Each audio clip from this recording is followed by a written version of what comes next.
The story begins with a man named Clay, who used to be a member of a special forces unit in a secret organization known as the Beekeepers.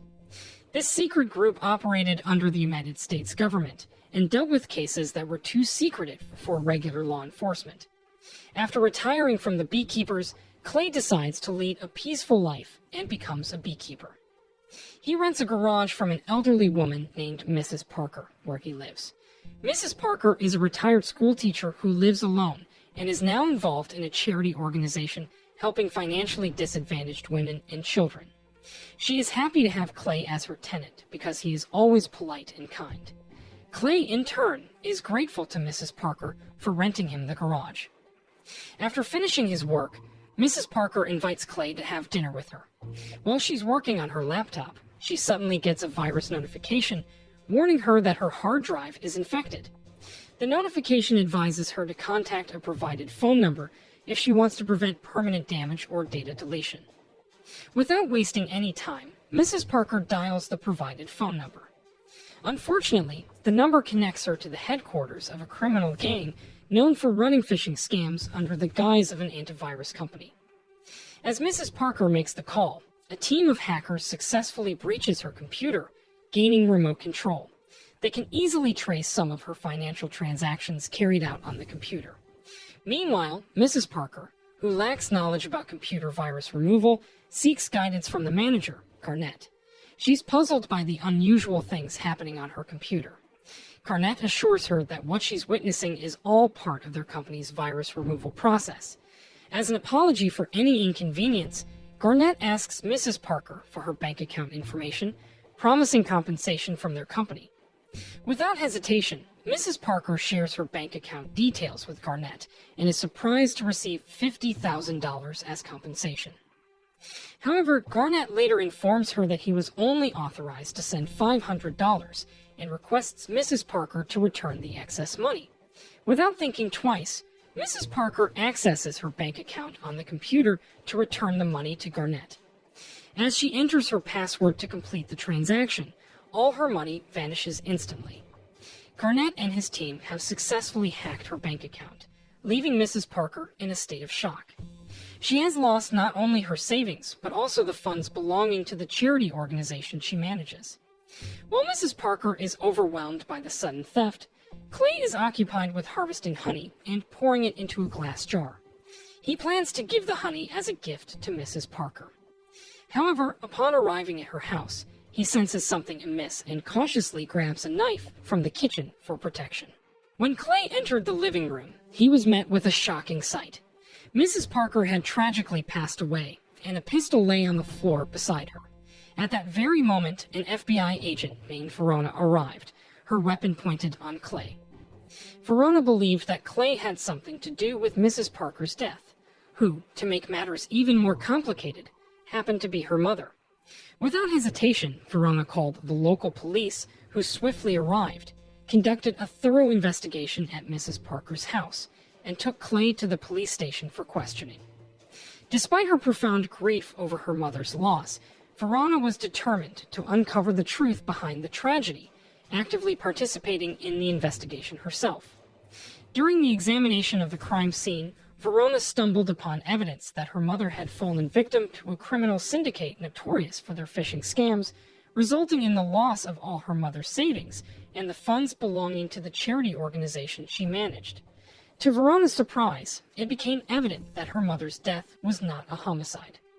With proof that Mrs. Parker had done the unthinkable, the police decided to release Clay. The following day, as Clay returned home, Verona came to offer her heartfelt apologies for wrongly accusing him of Mrs. Parker's death. She shared with him the details of her mother's passing and revealed the existence of a criminal syndicate posing as an antivirus company, which had deceived her mother and stolen her bank account funds. Verona disclosed that this elusive criminal organization had been a fugitive from the FBI for years, and so far they had managed to evade capture. Learning of this, Clay immediately contacted the Beekeepers and tasked them with tracking down the criminal syndicate. He was determined to seek justice for Mrs. Parker's tragic demise. Armed with all the resources and information available to them, the Beekeepers swiftly obtained information about UDG, the fraudulent antivirus company managed by Garnett, and passed it on to Clay. Shortly thereafter, Clay made his way to the UDG headquarters with 2 jerry cans filled with gasoline. He incapacitated the security personnel, and upon reaching the control room, he confronted the employees. Clay intentionally attacked one of them and demanded that they pledge never to exploit vulnerable individuals like Mrs. Parker for financial gain. He then ordered them to vacate the room and proceeded to drench all the computer equipment with gasoline. Just as Garnett and his men arrived to confront Clay, he easily overpowered them. Clay rigged a bomb to detonate upon receiving a phone call and warned Garnett to flee if he valued his life. Moments later, a phone call came in, triggering a massive explosion that obliterated a significant portion of the building. Following the devastating explosion at the UDG building, Garnett quickly got in touch with his boss, Danforth, to relay the shocking incident. He explained that a man who identified himself as the beekeeper had infiltrated their company, incapacitated their security personnel, and obliterated their headquarters. In response, Danforth ordered Garnett to hire some thugs and instructed them to eliminate Clay. Meanwhile, Verona, who had received news of the powerful explosion at the UDG headquarters, felt a sense of satisfaction. The next day, Garnett and his hired thugs managed to track Clay's whereabouts while he was tending to his bee farm. As Clay left his farm, Garnett and his thugs destroyed the beehives and discreetly trailed him. It appeared that Clay was well aware of their pursuit and had prepared for a confrontation. Upon reaching his residence, Clay was attacked by Garnett and his gang. However, Clay adeptly defended himself, launching a counterattack that resulted in the death of the thugs. Clay intentionally spared Garnett, but severed his fingers as a stern lesson. Seizing the opportunity, Garnett managed to escape. At the same time, Verona, conducting an interrogation with a UDG employee, received news of a fire at her mother's residence. Alarmed, she rushed to Mrs. Parker's house and discovered that Clay's garage had been burned to ashes. To her surprise, she found an identification card from the UDG company among the belongings of one of the bodies recovered from the fire scene. This discovery led Verona to suspect that Clay was directly involved in all the incidents related to the UDG company. In the midst of these events, Garnett, having escaped Clay's clutches, called Danforth to report the failure of the assassination plan and the loss of his fingers. Danforth's anger flared, and he began questioning Clay's true identity. As they conversed, Clay suddenly appeared and launched an attack on Garnett while he was still on the phone with Danforth. Clay then bound Garnett's body with a lashing belt, securing it to the front bumper of his car, which he set in motion. The car rapidly pulled Garnett's body into the water. The entire incident was overheard by Danforth, who remained on the phone line. Realizing this, Clay picked up Garnett's cell phone and chillingly informed Danforth of his impending arrival to settle the matter. Meanwhile, Verona and her partner, Matt, made concerted efforts to find information about Clay in the United States government's databases, but encountered only dead ends. Verona concluded that Clay might be someone who had undergone specialized training within a secretive government organization, a revelation that even the FBI was unaware of. Shortly after, Verona received information about Garnett, a high-ranking member of UDG found drowned and tied to Clay's truck. Meanwhile, Danforth decided to meet with Wallace, a former head of the CIA, who now oversaw his security, as per the request of his mother, Jessica, the newly inaugurated President of the United States. Jessica specifically wanted Wallace to ensure her son's safety.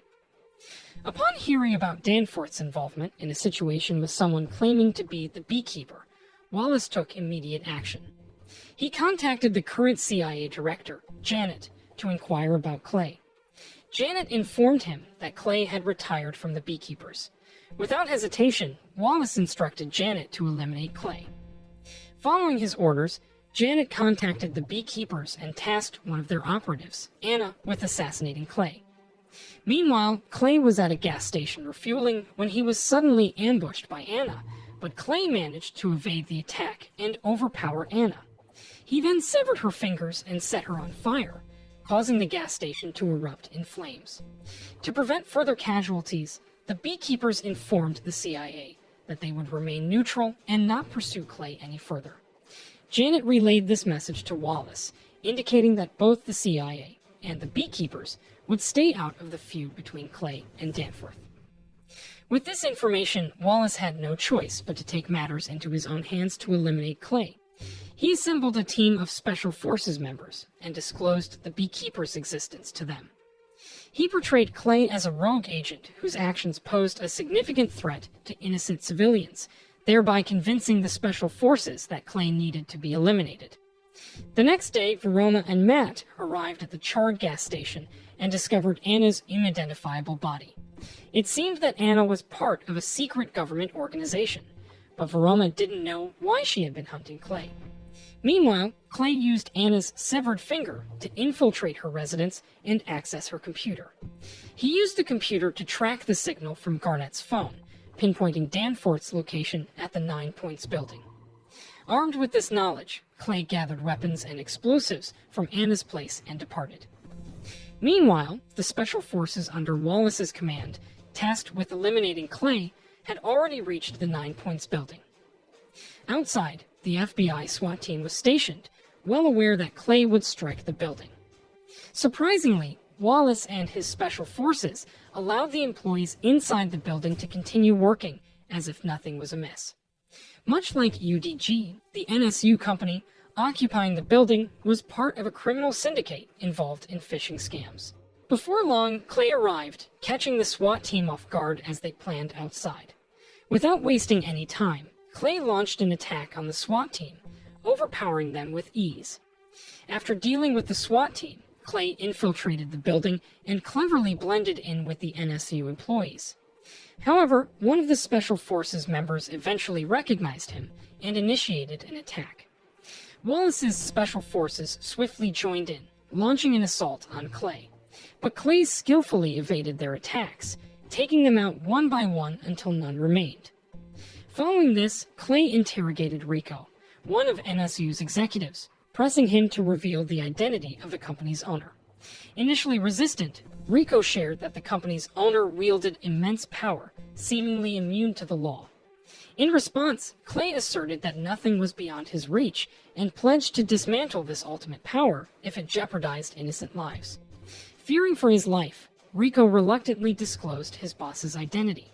However, at that moment, Verona and her team arrived, weapons drawn, aimed at Clay. Thankfully, Clay managed to escape. Meanwhile, Verona and her partner finally unraveled the truth that the owner of both the NSU and UDG companies engaged in phishing scams was Danforth, the son of the President of the United States. These companies fell under Danforth Enterprises, a firm owned by the Danforth family, which managed software used by various U.S. government agencies.